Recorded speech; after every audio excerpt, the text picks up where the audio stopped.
was most surprised when the email came that I was scouted to even apply. That's when I was most ecstatic, like, oh wow, they actually saw what we are doing. I only expected this to happen many years later, and suddenly it was there.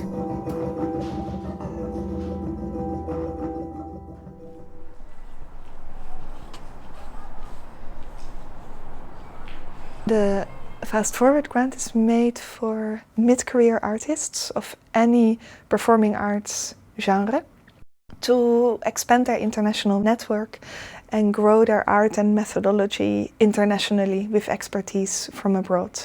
What was painfully bizarre to me is that I did not manage to get in touch with any of the programmers, the curators, the artistic directors of any of the institutions abroad that I was really interested in working with, which shows how hard the field is. I read this book, The Authority Gap, by Marianne Sieghart, about why women are still not taken seriously. It's a 300 pages dissertation with hard data about what I call the intellectual undermining of women. So being talked down to, not being taken seriously, not being paid attention to. And I thought the fact that even with so much backing from FPK, we did not manage to even get a meeting at one of my beloved institutions, I thought that's quite telling for not being taken seriously. So that is what For Real is about?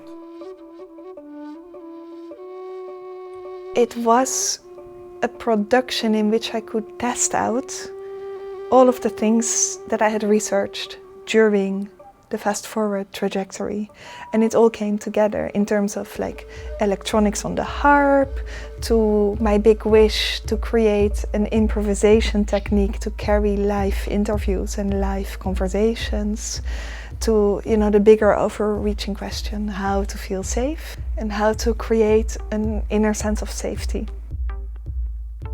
Everything came together in doing For Real. And For Real also became incremental in getting the first 4-year subsidy, which we got awarded. With my company Resonate Productions, I make musical journalism, and it is the combination of in-depth social journalism with many layers of original compositions of music. We don't have background music and we don't have flimsy journalism. They're both to the highest standards of what it can be, and they influence each other. Is there a way to have a good quality of music arising on the spot as people are being interviewed, as people are speaking for the first time in this original moment of expressing themselves? And what would happen to an interview when you don't have to talk in silence, but you feel that really sensitive musicians are creating music to what you are saying in that very moment? And I called it instant musical journalism, just to have a term for me. And I wanted to figure that out. Can we manage? And For Real then became the show in which it first got to the stage. Yeah.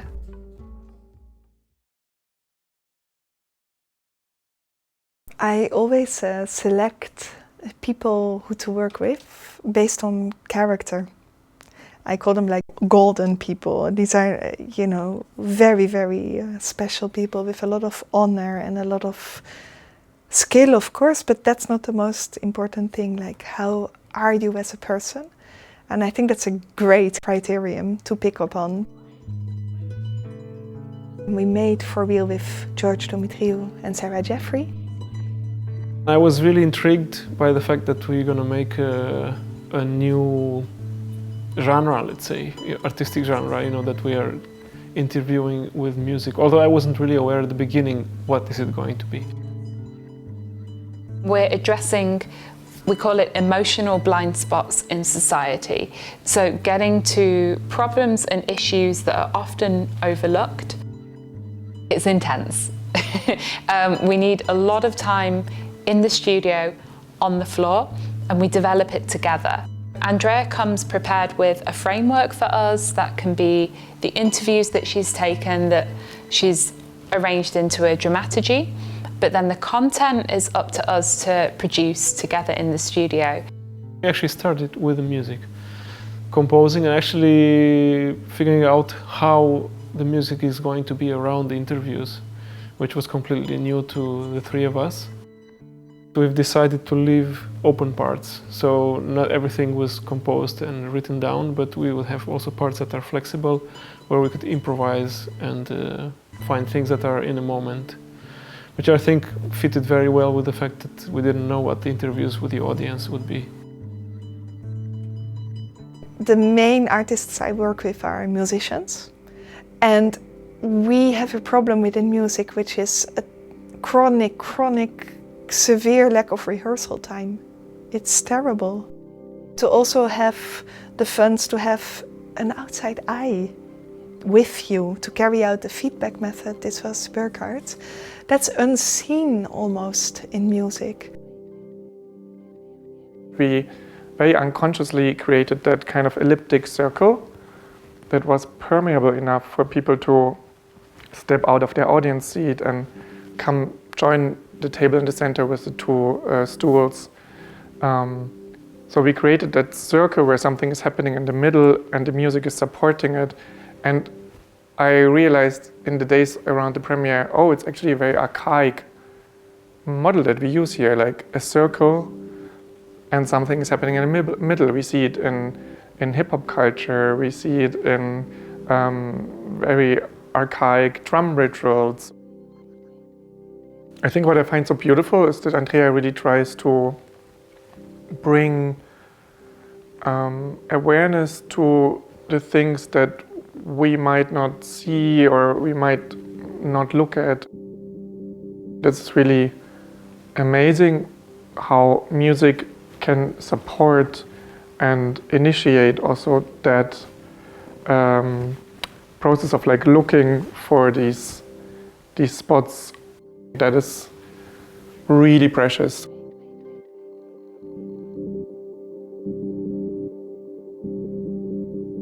For Real is kind of like a social experiment, a research in real time. From what I can observe is having the biggest impact on the audience, and I guess that comes from a certain maturity and growth in building shows. I see the way how she structures everything now, how she coordinates a lot of people and delegating different tasks.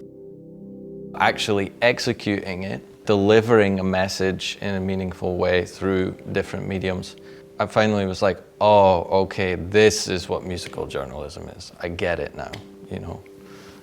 So I think the development curve is going like exponential.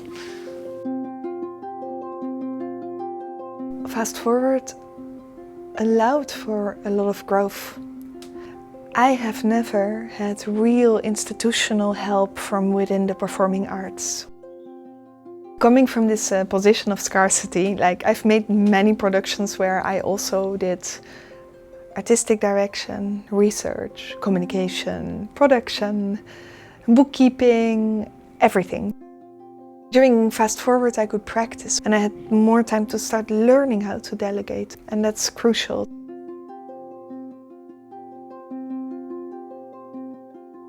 I'm a harpist and we have 5 good original pieces. It's not a lot. And by the time I was 25 I had played them all. I started gravitating towards using more electronics. And also realizing that I never want to notate music. I can only let out my music in the context of musical journalism that I realized during Fast Forward, actually. Gear would also allow me to travel with small harps and gear and still be able to make decent music without needing a huge pedal harp, which is not flyable, hard to transport, and in most of the regions of the world that I'm about to start working, there are no pedal harps. So I had to find a way of becoming more mobile. Learning pedals is like learning an instrument. Not only, oh, how nice this sounds, but I needed to build a system, what does what, practice, buy it, have the time to practice with it, and develop a proficiency with it so that I can predict what a pedal, a setting will do in a big chain on my instrument. And I took a lot of time during Fast Forward to learn this, and that changed everything.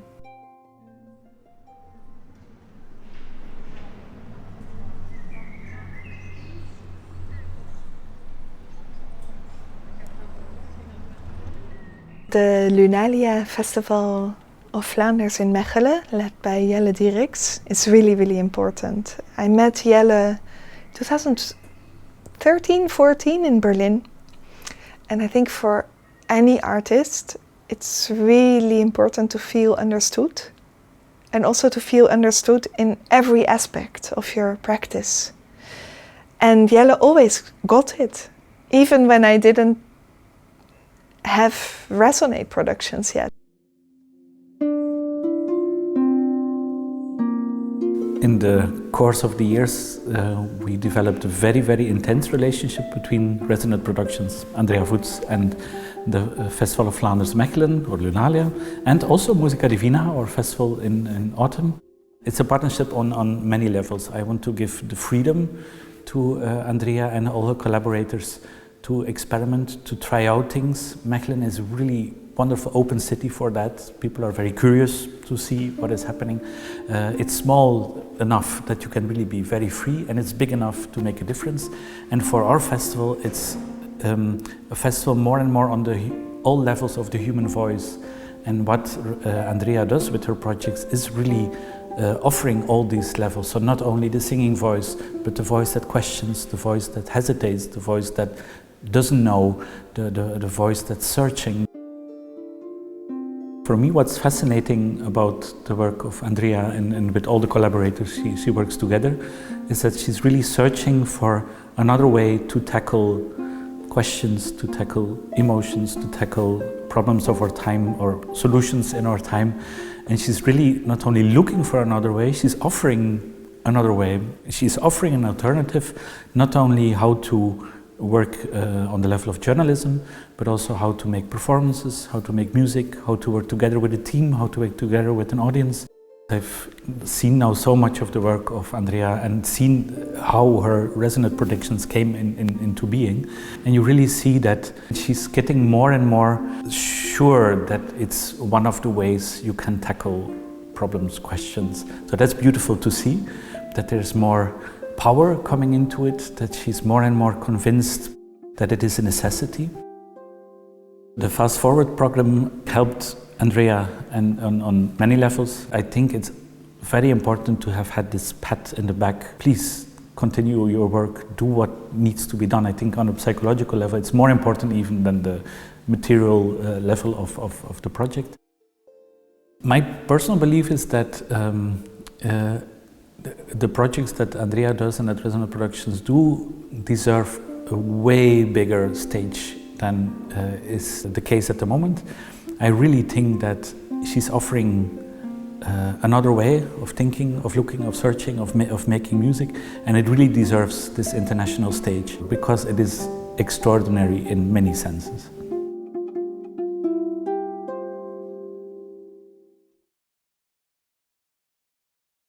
I always wanted to find ways of conveying the important messages, I think, that are in our shows to more people. And the one thing I wanted to learn is to really turn the research into an essay.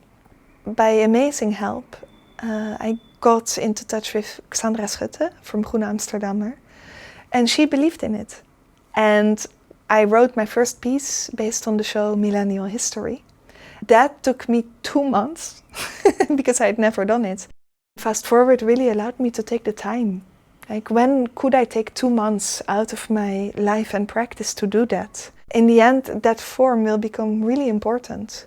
Also for me to be able to put a dot on it after finishing a show, like, and this is the thinking that's behind it. And to be taken more seriously also.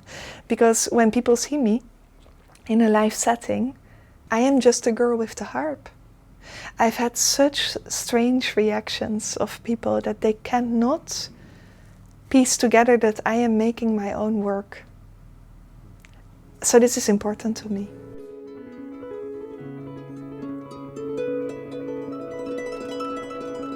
I think in that 2.5 years, I think I went through very quick development. I found a form that I really liked. I found a stable team that I want to work with. I learned to assert more authority, which is important. I have hope for the future that we might actually make it. I have 3 shows that I want to make in the future, up until the end of 2028. After that, I don't know. The visibility of the work, getting it to people is the most important, and I think everything boils down to that. Making the best possible work and getting it to the people to relate to it, to see it. What comes next? It could be anything knowing Andrea, really. It's always something maybe not everybody wants to talk about but needs to be spoken about. So I'm sure it's going to be something quite rough and very uncomfortable, but also enjoyable. The research question was how to feel safe and how to create an inner sense of safety. I've used it without knowing to really create safety for the company and for all the people that are working for us, in order to be able to make that best possible work in a framework that has not been repeated by anyone yet. We have nothing to hold on to. Nothing can be copied from other fields. It is how we are doing things to make this form of art. It's time to start enjoying that, actually. Yeah.